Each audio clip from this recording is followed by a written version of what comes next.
Kita satu dalam doa, kita berdoa.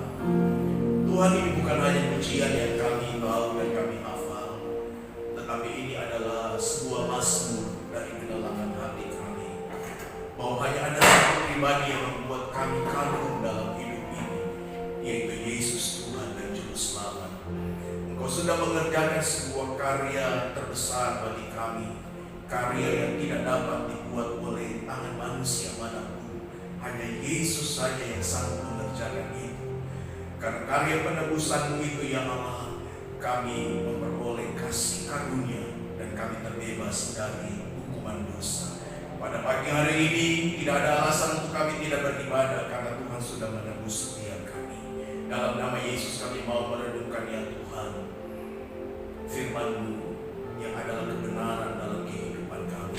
Sampaikan isi hati-Mu, dan di dalam nama Yesus kami tundukkan seluruh aspek kemanusiaan kami di bawah pengaruh kuat kuasa Roh Kudus. Bantu kami, ya Allah, melalui Roh Kudus-Mu untuk kami memahami setiap isi hati-Mu. Dalam nama Yesus, haleluya.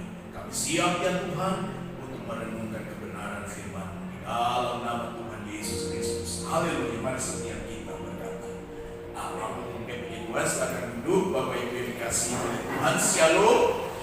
Shalom. Berikan dulu senyuman kepada rekan samping kiri dan kanan. Katakan Allah itu baik. Puji Tuhan, ya. Bapak Ibu yang dikasihi oleh Tuhan, beberapa hari kemarin kita sudah merayakan, ya, sebuah perayaan yang besar, yang akbar, yaitu sebuah perayaan di mana kita merayakan karya Tuhan terbesar dalam kehidupan kita, yaitu karya penebusan. Dia sudah mati bagi kita karena kasih-Nya, dan pada hari yang ketiga, kata firman Tuhan, Dia sudah bangkit dari antara orang mati, dan itu bukti bahwa Dia sudah menang atas maut. Amin. Semuanya itu dikerjakan oleh Tuhan karena Dia mengasihi kita. Amin. Siapa yang percaya bahwa engkau dikasihi oleh Tuhan, lambaikan tanganmu di hadapan Tuhan. Oke, puji Tuhan. Berikan dulu tepuk tangan. Mari kita kita, ya Bapak Ibu yang terkasih, kita buka kitab Yakobus. Kita buka aplikasi Alkitab kita buka kitab Yakobus pasal 4. Mulai dari ayat pertama sampai kepada ayat 4. Ya, firman Tuhan berkata demikian. Ini kita baca bergantian, boleh ya Bapak Ibu ya. Saya baca ayat pertama, Bapak Ibu baca ayat 2, demikian bergantian sampai ayat 4. Nah, firman Tuhan menuliskan demikian. Dari manakah datangnya sengketa dan pertengkaran di antara kamu? Bukankah datangnya dari hawa nafsumu yang saling berjuang di dalam tubuh? Ayat 2, Bapak Ibu. Kamu ingin sesuatu, tetapi kamu tidak memperolehnya. Lalu kamu membunuh. Kamu iri hati, tetapi kamu tidak mencapai tujuanmu. Lalu kamu bertengkar dan kamu berkelahi. Kamu tidak memperoleh apa-apa, karena kamu tidak berdoa. Atau kamu berdoa juga, tetapi kamu tidak menerima apa-apa, karena kamu salah berdoa. Sebab yang kamu minta itu hendak kamu habiskan untuk memuaskan hawa nafsu. Hai kamu orang-orang yang tidak setia, tidakkah kamu tahu bahwa persahabatan dengan dunia adalah permusuhan dengan Allah? Jadi barang siapa hendak menjadi sahabat dunia ini, ia menjadikan dirinya musuh Allah. Puji Tuhan. Berbahagialah mereka yang mendengar dan melakukan setiap apa yang dikatakan kebenaran firman Tuhan. Amin. Jadi bukan mendengar untuk melupakan, melainkan sungguh-sungguh melakukannya di dalam kehidupan sehari-hari. Amin ya Bapak Ibu. Tema renungan kita saat ini adalah jawaban doa. Ya, tadi pagi waktu saya datang masih seorang diri, saya berjumpa dengan Bapak Bobby. Bapak Bobby sempat sharing ya tentang kehidupan yang yang masih bersahabat dengan dunia ya, yang masih hedon gitu ya Pak ya, tadi itu yang Bapak sharing ya, itu yang masih mencintai dunia, masih mencintai sesuatu yang sifatnya fana, yaitu material gitu. Nah, kalau kita melihat ya Bapak Ibu yang terkasih, sebenarnya dalam Alkitab sudah dituliskan bahwa memang ada satu kehidupan yang tidak bisa kita satukan. Ya kita tidak bisa hidup bersahabat dengan dunia sekaligus bersahabat dengan Allah. Amin ya. Ya ibarat seperti minyak dan air gitu. Minyak dan air atau bensin dan air gitu, kalau disatukan itu tidak akan bakalan bersatu gitu. Beberapa hari yang lalu kita mendengar ada SPBU yang mencampur air dan bensin ya, gitu seperti itu ya. Itu tujuannya mungkin untuk apa ya, untuk supaya mendapatkan untung lebih gitu. Tapi bagaimanapun bensin dan air itu tidak bisa bersatu gitu. Kalau kita taruh di dalam sebuah gelas kaca yang bening, ya kita bisa melihat lah, kalau kita taruh bensin dan air, kita campur aduk, tunggu sebentar, pasti akan ada perbedaan yang mana air dan yang mana bensin, ya kan? Nah demikian pula juga dengan kehidupan kita ya Bapak Ibu yang terkasih. Firman Tuhan berkata di dalam ayat 4 bahwa barang siapa hendak menjadi sahabat dunia ini, ia menjadikan dirinya musuh Allah. Amin. Oposisinya Allah, begitu ya. Kalau kita menjalin persahabatan dengan dunia, apa maksudnya menjalin persahabatan dengan dunia? Maksudnya adalah kita hidup kompromi dengan dosa. Amin. Ya mungkin kelihatannya hari Minggu kita beribadah, mungkin kelihatannya kita aktif beribadah di gereja lokal kita masing-masing. Tetapi ukurannya bukan hanya aktivitas saja. Kehidupan kita inilah, kita harus berani memposisikan diri kita untuk kita tidak menjadi sahabat dunia ini. Amin ya. Nah namun di dalam nas ini ya Bapak Ibu yang terkasih, ada sebuah topik yang menarik yang Yakobus angkat, di mana Yakobus menegur jemaat Tuhan pada saat itu, yaitu tentang doa. Amin ya. Bapak Ibu yang dikasih oleh Tuhan, tentu ya kalau kita berdoa, harapan kita apa? Ya harapan kita supaya doa kita dijawab. Betul ya? Dan bahkan ada orang yang kecewa dengan Tuhan. Kenapa? Karena doanya tidak kunjung dijawab. Atau mungkin Tuhan sudah menjawab doanya, tapi jawabannya tidak sesuai dengan harapannya. Mungkin dia mau Tuhan menjawab ya kepada doanya, tetapi jawaban Tuhan adalah tidak. Saya melihatnya dalam kehidupan ini, bagaimana Tuhan menjawab doa kita itu ada 3. Yang pertama, Tuhan jawab ya, gitu ya. Kalau Tuhan jawab ya kepada doa kita, itu artinya setiap permohonan doa kita itu selaras atau sesuai dengan kehendak Tuhan. Tuhan tidak mungkin menjawab doa kita yang bertentangan dengan kehendaknya. Amin ya. Contoh, kalau ada orang berdoa, Tuhan saya mau istri 2, bagaimana mungkin Tuhan jawab doa seperti itu, ya kan? Gitu. Sedangkan Tuhan tidak menghendaki mau istri 2. Jangankan istri 2, perceraian saja Tuhan tidak inginkan. Amin. Gitu. Itulah doa yang sebenarnya Tuhan tidak mau jawab. Tapi ada jawaban doa yang kedua, yaitu tidak. Tidak, kenapa?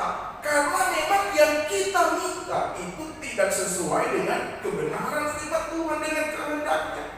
Yakobus berkata di dalam ayat 3 bahwa setiap permohonan kita yang tidak dijawab oleh Tuhan itu karena hanya untuk memuaskan hawa nafsu kita, hanya untuk memuaskan keegoisan kita, kesombongan kita. Amin. Bapak Ibu yang dikasihi oleh Tuhan, Tuhan tidak pernah memberikan jawaban doa yang mencelakai kita. Amin. Setiap jawaban Tuhan dalam setiap doa kita itu semuanya mengandung berkat atau harus menjadi berkat bagi kita. Tuhan tidak pernah memberikan jawaban doa yang bertentangan dengan kebenarannya. Tuhan tidak pernah memberikan jawaban doa yang mendatangkan kutuk dan pencobaan bagi kita. Amin, amin, amin. Terus yang ketiga, Tuhan menjawab doa kita dengan jawaban tunggu. Kenapa mesti tunggu? Karena memang waktu Tuhan bukan waktu kita. Amin. Kenapa Tuhan jawab tunggu? Karena Tuhan ingin melihat kesetiaan kita. Amin. Kenapa Tuhan jawab tunggu? Karena Tuhan masih berproses dalam kehidupan kita. Masih ada sesuatu yang Tuhan mau benahi dalam setiap doa kita. Yang setuju katakan amin. Nah, terkadang kita mau cepat, tapi Tuhan maunya berproses. Amin. Tapi percayalah bahwa Tuhan tidak pernah terlambat menjawab setiap doa kita. Yang setuju katakan amin. Tuhan selalu tepat menjawab setiap doa kita. Ada sebuah lagu bilang begini, waktu Tuhan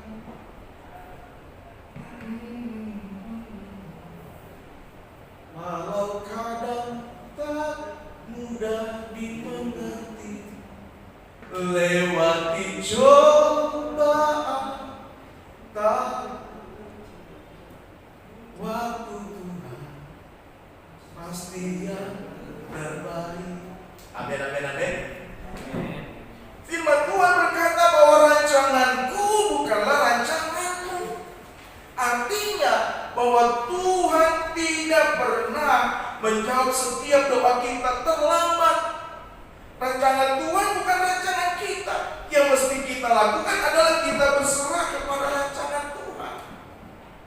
Nah, kalau kita melihat ya Bapak Ibu yang terkasih, di nas pembacaan kita saat ini itu terdapat di dalam ayat 2 sampai ayat 3. Nah, kenapa Tuhan tidak menjawab doa kita? Itu yang pertama, firman Tuhan menuliskan karena kita tidak berdoa. Ayat 2 bilang begini, kamu mengingini sesuatu tetapi kamu tidak memperolehnya, lalu kamu membunuh, kamu iri hati tetapi kamu tidak mencapai tujuanmu, lalu kamu bertengkar dan kamu berkelahi, kamu tidak memperoleh apa-apa karena kamu tidak berdoa. Amin. Nah, terkadang kalau boleh jujur ya Bapak Ibu yang terkasih, kita datang pada Tuhan itu karena kita butuh. Waktu kita butuh baru kita datang sama Tuhan. Betul ya? Ini jadi bahan perenungan kita semuanya. Tapi waktu semuanya sudah tercukupi, semuanya ada, kita lupa Tuhan. Waktu semuanya Tuhan sudah berikan, kita lupa Tuhan. Nah, waktu kita dalam pergumulan, barulah kita datang pada Tuhan, kita ingat Tuhan. Padahal yang semestinya berbicara mengenai doa, berbicara mengenai persekutuan dengan Tuhan, diberkati atau tidak diberkati, kita harus mesti bersekutu dengan Tuhan. Amin. Waktu keadaan cukup atau dalam keadaan berkekurangan, kita mesti harus tetap beribadah kepada Tuhan. Karena ibadah itu bukan kewajiban. Ibadah itu adalah hak kita, saudara. Amin. Hak berjumpa dengan Tuhan, hak bersekutu dengan Tuhan, hak untuk kita menjalin komunikasi dengan Tuhan. Amin. Nah, kita tidak memperoleh apa-apa di dalam doa kita karena kita tidak berdoa. Yang kedua, ayat 3. Firman Tuhan bilang begini, atau kamu berdoa juga tetapi kamu tidak menerima apa-apa karena kamu salah berdoa. Sebab yang kamu minta itu hendak kamu habiskan untuk memuaskan hawa nafsu. Yang pertama, kenapa Tuhan tidak menjawab doa kita? Karena kita tidak berdoa. Dan yang kedua, kenapa Tuhan tidak menjawab doa kita? Karena doa kita salah. Iya kan? Kita ingin Tuhan mengikuti apa yang menjadi kehendak kita.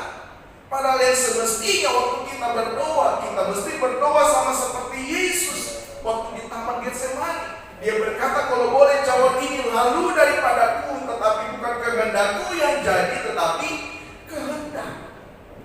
Nah, waktu kita berdoa, semestinya kita berdoa seperti Yesus berdoa. Kita berkata kepada Tuhan, ya Tuhan, bukan kehendakku yang jadi, tetapi kehendakmu. Kalau ada orang yang berdoa demikian, maka dalam hidupnya dia pasti setuju bahwa setiap jawaban doa dari Tuhan itu yang terbaik. Amin. Tuhan tidak pernah memberikan sesuatu yang mencelakai kita. Bahkan waktu Yesus mengajarkan tentang pengabulan doa ya, di dalam kitab Injil Matius, di sana ada sebuah ilustrasi yang berkata, bagaimana mungkin seorang anak meminta kepada bapaknya telur tetapi diberikannya ular atau kala Betul ya, ada ilustrasi itu ya. Nah demikian pula juga dengan Bapa di sorga. Tuhan tidak pernah memberikan sesuatu yang mencelakai kita. Kalau ada permohonan doa kita yang Tuhan belum jawab atau Tuhan jawab tidak, itu karena Tuhan tahu bahwa apa yang kita minta itu pasti akan mencelakai kita. Apa yang kita minta itu pasti akan membuat kita jauh dari Tuhan. Amin, amin, amin. Makanya Tuhan tidak memberikan. Nah, saya berdoa pada pagi hari ini biarkan melalui perenungan ini ya Bapak Ibu yang terkasih, ini dapat menjadi sebuah refleksi dalam kehidupan kita untuk kita selalu berserah kepada Tuhan saja ya. Tidak mudah kecewa dengan Tuhan. Kalau memang Tuhan belum jawab doa kita atau Tuhan jawab tidak dengan doa kita, maka kita tetap harus berkata bahwa Tuhan itu baik. Amin. Siapa yang percaya bahwa Allah itu baik? Amin. Semua baik, semua baik. Apa yang telah Kau perbuat di dalam hidupku, semua baik, sungguh teramat baik. Kau jadikan hidupku berarti.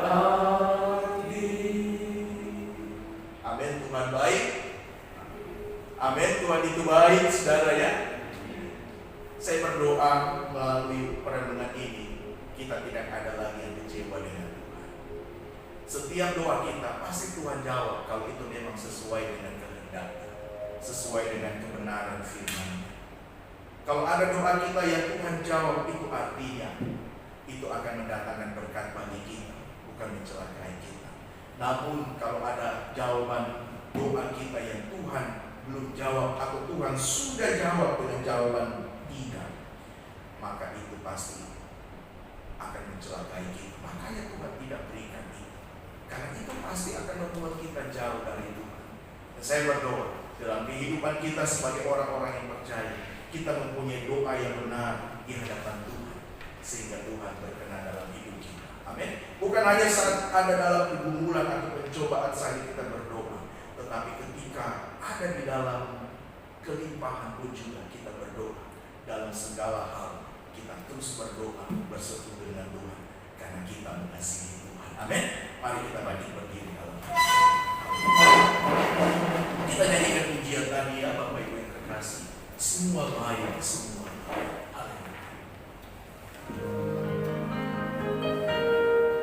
Terima kasih.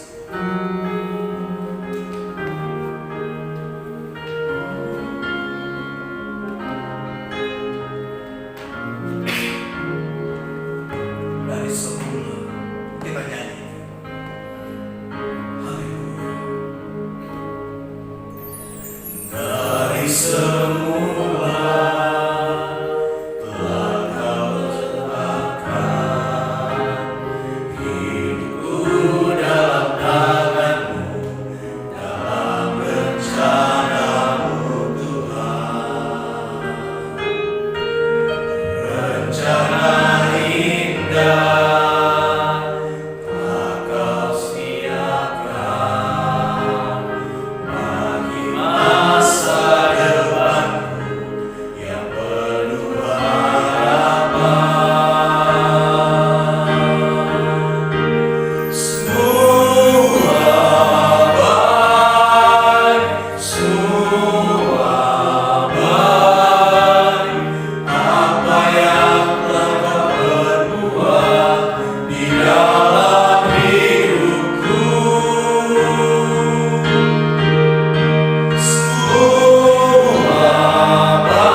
jadikan hidupku berarti.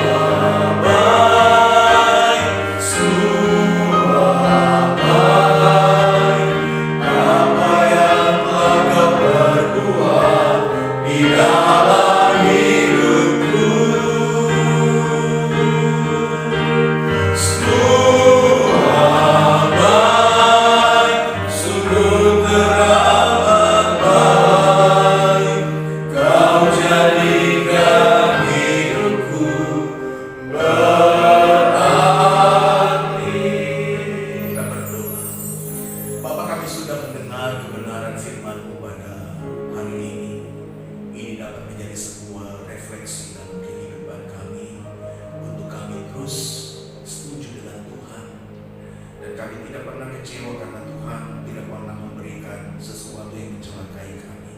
Waktu kami berdoa, apapun jawaban Tuhan dalam setiap doa kami percaya bahwa itu semuanya adalah sebuah kebaikan dari Tuhan. Hamba sudah selesai berkata-kata pada pagi hari ini, tetapi jangan pernah selesaikan pekerjaan Roh dalam hidup kami. Kemanapun kami melangkah, Tuhan menyertai kami. Di dalam nama Tuhan Yesus Kristus. Haleluya. Setiap kita berkata, amin. Mari silakan duduk Bapak Ibu yang terkasih. Kita akan memberikan persembahan dengan sebuah dasar 2 Korintus pasal 9 ayat 7. Hendaklah masing-masing memberikan menurut kerelaan hatinya, dan dengan sedih hati atau karena paksaan, sebab Allah mengasihi orang yang memberi dengan sukacita. Kita nyanyikan pujian betapa baiknya.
Setelah kami memuji dan memuliakan Tuhan dan merenungkan kebenaran firman-Mu sebagai pelita dalam kehidupan kami, dan setelah kami memberikan sejumlah persembahan sebagai tanda dan ekspresi kami mengasihi, ada beberapa pokok doa yang akan kami naikkan pada pagi hari ini sebagai syafaat kami, ya Allah.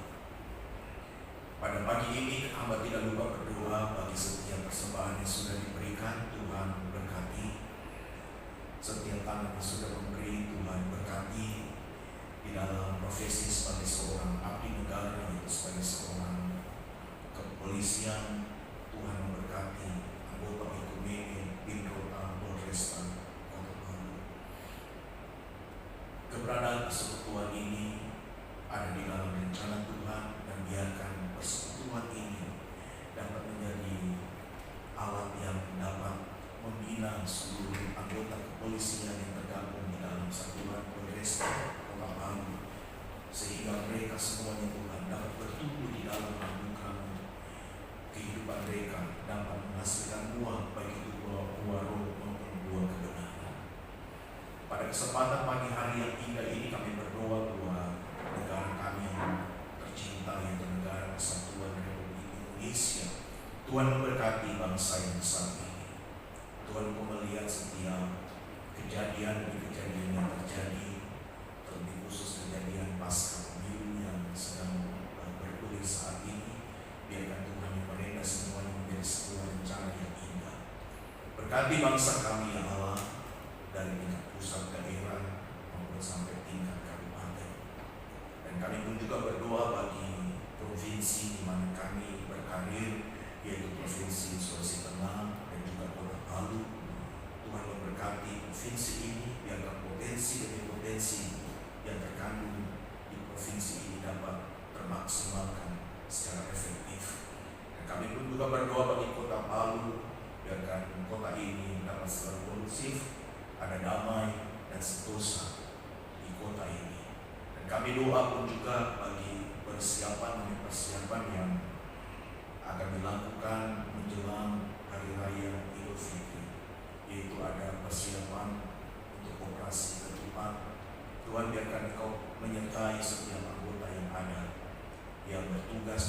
mengoperasikan Tuhan untuk menjaga kekondisifan dan keamanan bagi kota Palu.